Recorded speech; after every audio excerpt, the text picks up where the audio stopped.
How can we learn coding for free? Learning to code for free is possible with a variety of online resources. I will tell some options.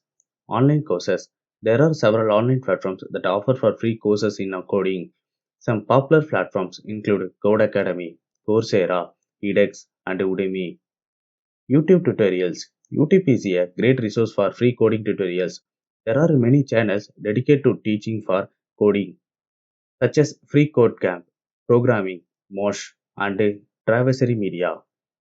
Blogs and websites. There are numerous blogs and websites that offers for free coding tutorials and resources.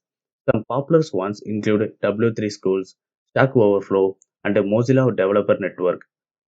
Open source project. Contributing to open source project is a great way to learn coding for free. You can learn by working with experienced developers and contributing to real-world projects. GitHub is a popular platform for finding open source projects. Online coding communities.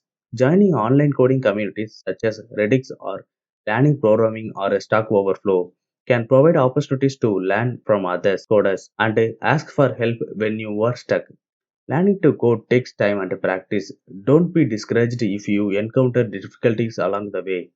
With persistence and dedication, you can learn to code for free and embark on fulfilling career in tech.